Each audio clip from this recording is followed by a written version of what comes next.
Assalamualaikum warahmatullahi wabarakatuh. Saya Usi Wuliasari dari kelas B pagi, Prodi Pendidikan Sejarah, NIM 131910042, semester 2. Baiklah, saya di sini akan menjelaskan tentang perkembangan anak dan perkembangan pubertas. Untuk yang pertama yaitu perkembangan anak. Perkembangan anak yaitu perkembangan yang merujuk kepada perubahan sistematik tentang fungsi-fungsi fisik atau psikis. Untuk perubahan fisik meliputi perkembangan biologis dan sebagai hasil dari konsepsi atau pembuahan ovum oleh sperma, dan hasil dari interaksi proses biologis genetika dengan lingkungannya. Sementara perubahan psikis menyangkut keseluruhan karakteristik psikologis individu seperti perkembangan kognitif, emosi, sosial, dan moral. Perkembangan dapat juga diartikan sebagai suatu proses perubahan dalam diri individu, suatu organisme, baik fisik maupun psikis, menuju tingkat kedewasaan atau kematangan yang berlangsung secara sistematis, progresif, dan keseimbangan. Periode awal anak. Periode awal anak yaitu awal anak adalah periode perkembangan yang merentang dari akhir masa bayi hingga usia 5 atau 6 tahun. Periode ini kadang-kadang juga disebut sebagai preschool years. Selama masa ini, anak belajar untuk menjadi lebih mandiri dan memerhatikan dirinya. Mereka mengembangkan kesiapan sekolah dan menghabiskan banyak waktu bermain dengan teman sebayanya. Untuk selanjutnya yaitu periode awal dan akhir anak. Periode ini adalah masa perkembangan yang merentang dari usia sekitar 6 hingga 10 tahun atau 11 tahun. Masa ini sering juga disebut tahun-tahun sekolah dasar. Anak pada masa ini sudah menguasai keterampilan dasar membaca, menulis, dan matematik. Yang menjadi tema sentral periode ini adalah prestasi dan perkembangan pengendalian diri. Itu selanjutnya yaitu faktor yang mempengaruhi perkembangan anak. Untuk yang pertama yaitu faktor genetik. Faktor genetik ini merupakan faktor yang diwariskan atau dari turun-temurun keluarganya. Dan sedangkan untuk yang kedua yaitu faktor lingkungan. Untuk faktor lingkungan dibagi menjadi beberapa bagian. Untuk yang pertama yaitu lingkungan keluarga, sekolah, teman sebaya, dan media masanya. Untuk selanjutnya yaitu karakteristik perkembangan anak usia dini. Usia dini merupakan perkembangan dan pengembangan yang sangat menentu perkembangan masa selanjutnya. Berbagai studi dilakukan, para ahli menyimpulkan bahwa pendidikan anak sekolah dini dapat memperbaiki prestasi dan meningkatkan produktivitas kerja masa dewasanya nanti. Yang selanjutnya yaitu karakteristik perkembangan anak usia sekolah. Nah, seiring dengan pertumbuhan fisiknya yang beranjak matang, maka perkembangan motorik anak sudah dapat berkoordinasi dengan baik. Fase atau usia sekolah dasar ditandai dengan gerakan atau aktivitas motorik yang lincah. Oleh karena itu, usia ini merupakan masa yang ideal untuk belajar keterampilan yang terkait dengan motorik. Perkembangan intelektual. Pada usia sekolah dasar, anak sudah dapat mereaksi rangsangan satu intelektual atau melaksanakan tugas-tugas belajar menuntut kemampuan atau kemampuan kognitifnya seperti membaca, menulis, dan menghitung. Kemampuan intelektual pada masa ini sudah cukup untuk menjadi dasar diberinya berbagai percakapan yang dapat mengembangkan pola pikir atau daya nalarnya.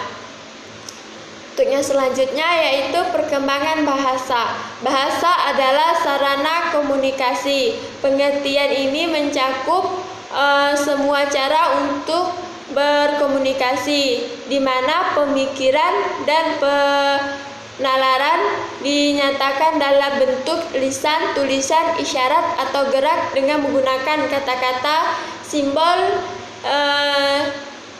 limbing, atau lukisan. Nah, untuk yang selanjutnya yaitu perkembangan emosi.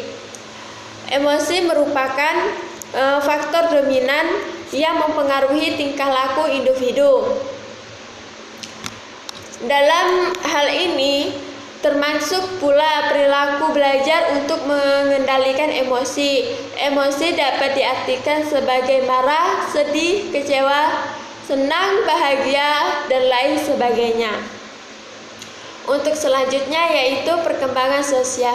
Perkembangan sosial merupakan perkembangan untuk mencapaikan kematangan dalam hubungan atau interaksi sosial. Dapat juga diartikan sebagai proses belajar untuk menyesuaikan diri dengan norma-norma kelompok, tradisi, dan moral agama. Untuk selanjutnya yaitu perkembangan kesadaran beragama. Yang selanjutnya hubungan antar aspek perkembangan siswa dan dengan pembelajarannya. Sekian itu dari pembahasan tentang anak. Selanjutnya akan saya bahas tentang. Baiklah, saya akan melanjutkan perkembangan pubertas. Masa pubertas merupakan masa transisi dan tumpang tindih. Dikatakan transisi karena pubertas berada dalam peralihan antara masa kanak-kanak dan masa remaja, dan dikatakan tumpang tindih karena beberapa ciri biologis psikologis kanak-kanak masih dimilikinya, sementara beberapa ciri remaja jadi dimilikinya. Jadi masa pubertas meliputi tahun-tahun akhir masa kanak-kanak dan awal masa remaja.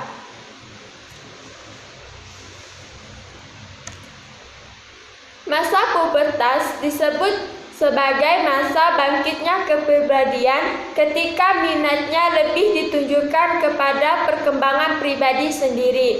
Pribadi itulah yang menjadi pusat pemikirannya.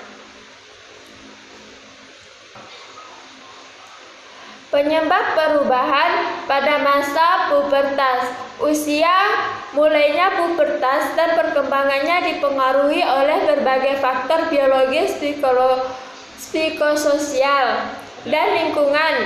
Faktor terpenting tampaknya adalah kesehatan umum individu.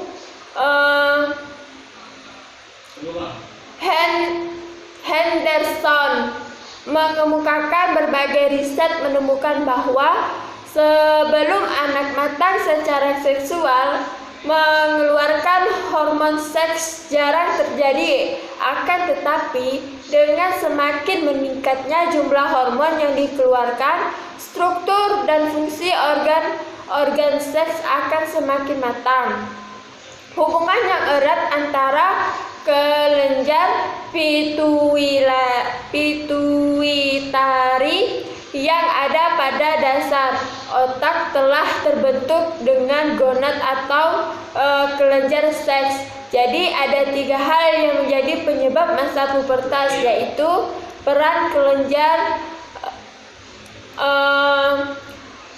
kelenjar pituitari, Kelenjar ini memproduksi dua hormon, yaitu hormon pertumbuhan yang berpengaruh dalam menentukan besarnya individu, hormon gonadotropik yang merangsang gonad untuk meningkatkan aktivitasnya. Sebelum datangnya masa puber, jumlah hormon gonadotropik bertambah secara bertahap. Yang kedua yaitu peran gonad.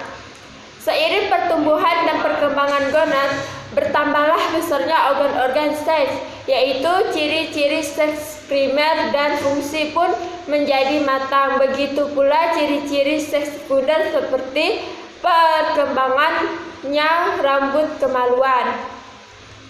Yang ketiga yaitu interaksi kelenjar pituitari dan gonad. Hormon yang telah diproduksi gonad